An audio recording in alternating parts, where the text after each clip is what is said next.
What happens when one of Hollywood's most beloved actors walks onto a daytime talk show, expecting warmth, laughter, and a friendly chat, only to be ambushed on live television? In just 34 seconds, Lorraine Kelly went from smiling hostess to provocateur, delivering a comment so insulting that it triggered the most jaw-dropping walkout in daytime TV history. The morning began like any other on The Lorraine Show. The studio lights were soft, the cameras locked in place, the audience buzzing with anticipation.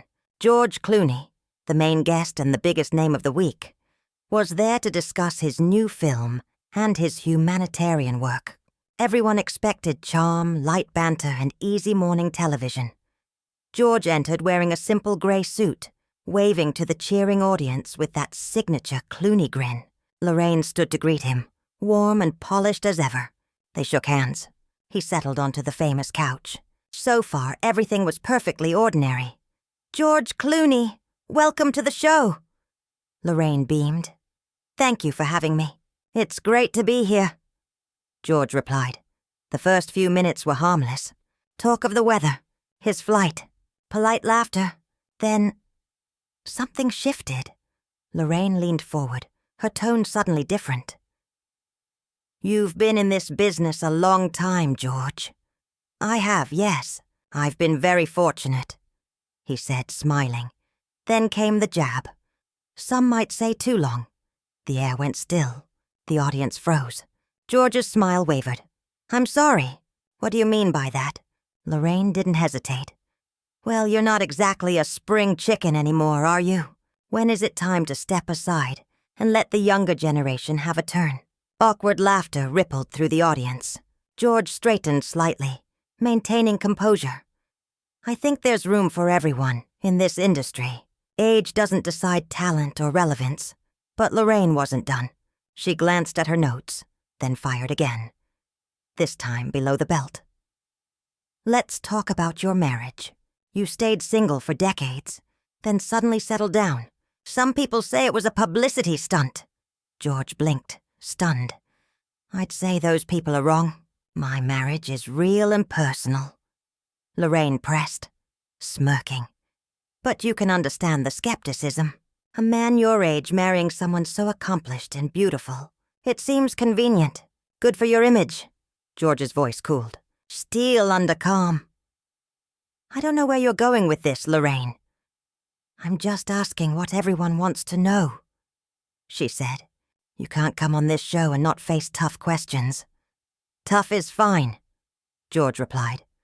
"But questioning the authenticity of my marriage is crossing a line." In the control room, producers were undoubtedly panicking. This was spiraling, fast. Lorraine laughed. "Oh, don't be so sensitive, George. I'm just being honest. Someone has to say what people are really thinking." Then she delivered the line that detonated everything. "Maybe all this charity work is just another performance. Maybe George Clooney isn't the saint everyone thinks he is." The audience gasped. Even the cameras seemed to pause. George stared at her. Hurt. Disappointed. "I've spent years working with refugees, raising money for disaster relief, fighting for people who have no platform. To dismiss that as an act is insulting. Not just to me, but to every life affected."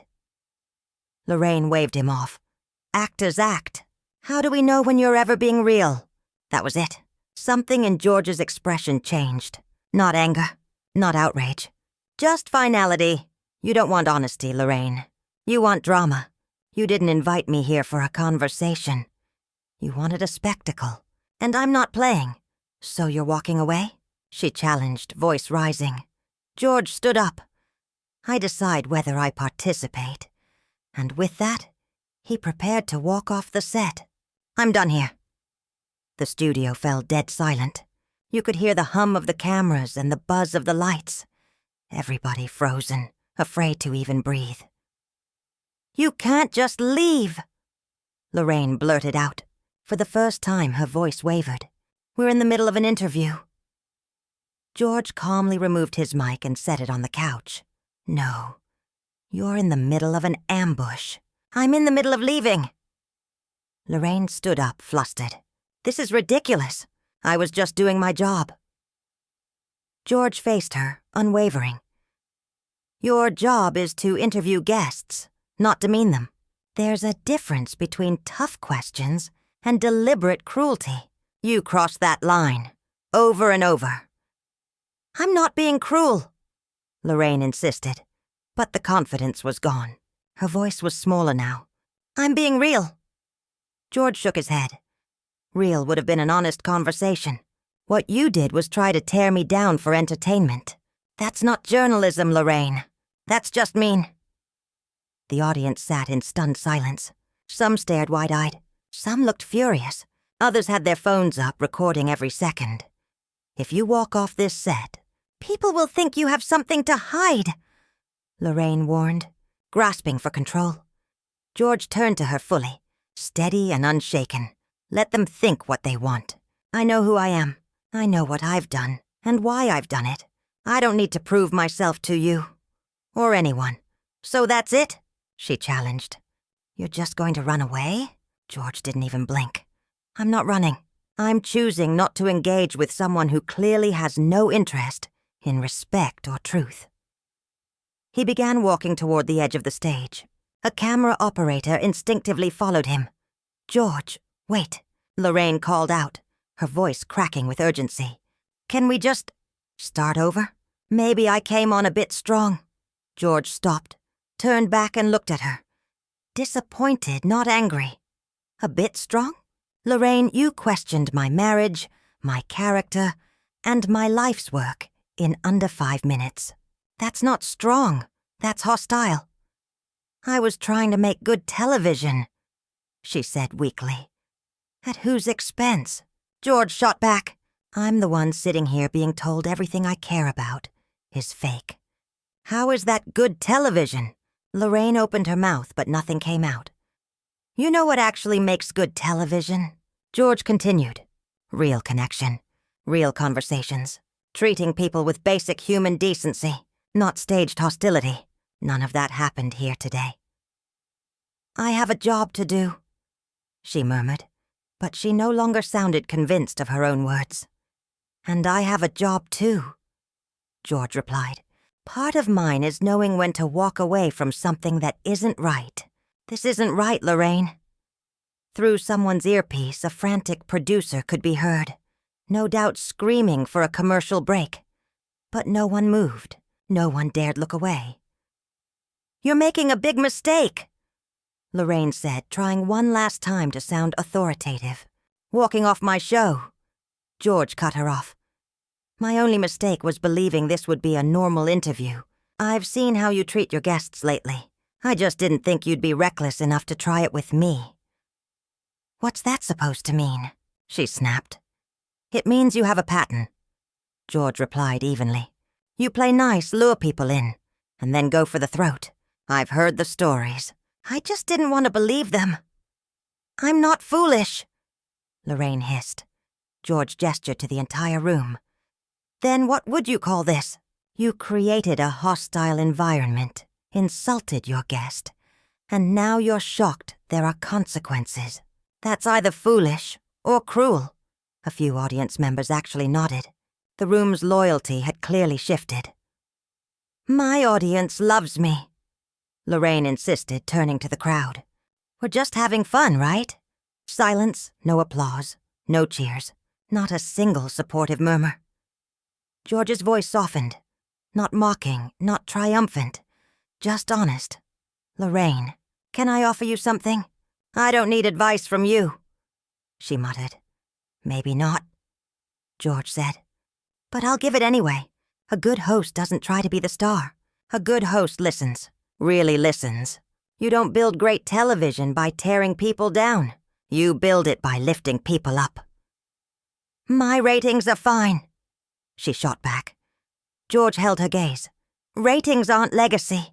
Reputation is... And right now, you're building the wrong one. Lorraine looked like she wanted to fight, but she couldn't. Not against that. Not against the truth, and not against the room, which had already made up its mind. I just want to do a good show," Lorraine said quietly. For the first time all afternoon, the mask slipped. Her posture sagged. Her voice wasn't sharp or defensive. It was tired, human. George studied her for a long moment. "Then do a good show," he said gently. "But do it with integrity. Don't sacrifice your humanity for a few extra viewers." The silence that followed didn't feel hostile anymore. It felt heavy, real. The disaster had softened into something unexpectedly reflective, almost profound. George had every right to storm off, to rage, to tear her apart with words. But he didn't.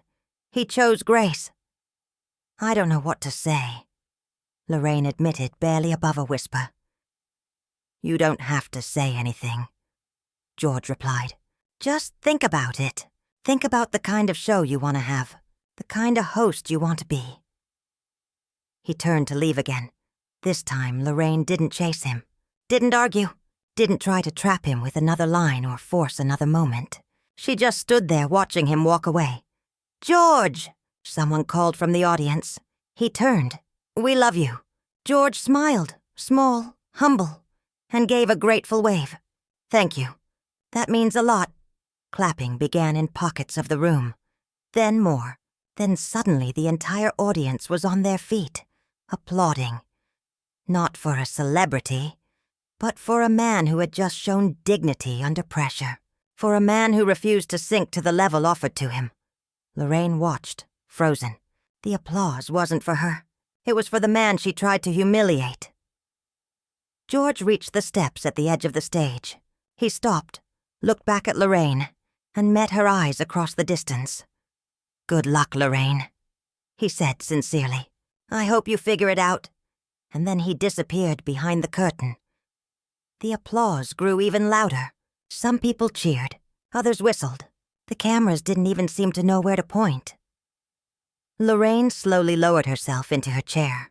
She looked stunned, empty, alone on her own stage. In the control booth, producers were shouting into headsets, scrambling for direction. "Well," she managed, voice shaky, looking into camera one. "That was unexpected," but no one was listening. The audience was buzzing about George. How calm he'd been, how respectful, how he had every opportunity to destroy her and chose not to, how he walked away instead of throwing punches. One camera caught a glimpse backstage. George meeting his assistant, speaking softly, looking relieved. Not angry, not humiliated, just free. Back in the studio, Lorraine tried to keep the show alive. "Let's go to commercial," she muttered. The red light on the camera died. As soon as it did, Lorraine exhaled, a long broken breath, and lowered her head into her hands.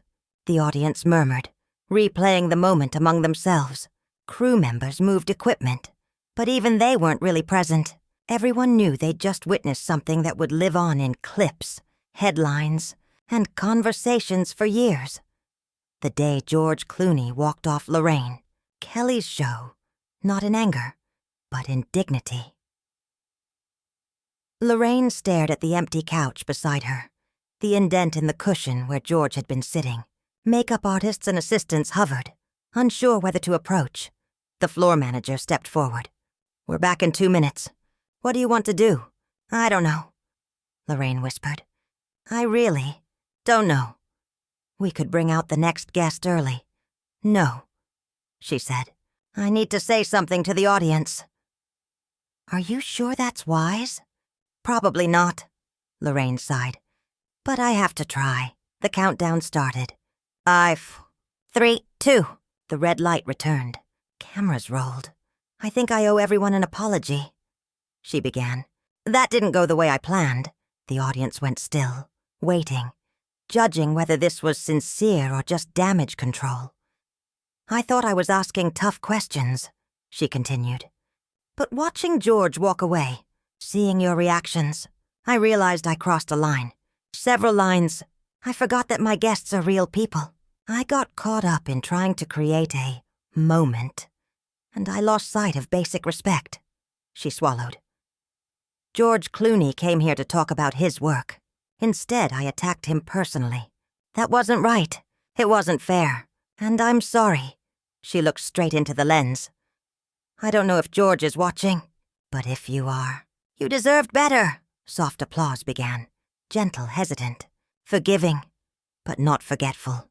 It was a start, not redemption, but a start. Lorraine tried to push forward with the show, bringing out her next guest, forcing smiles, reading from the teleprompter. But the magic was gone. Every word felt empty. Every laugh sounded forced.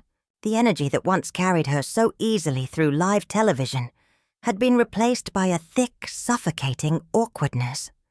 Backstage, the real show was already happening.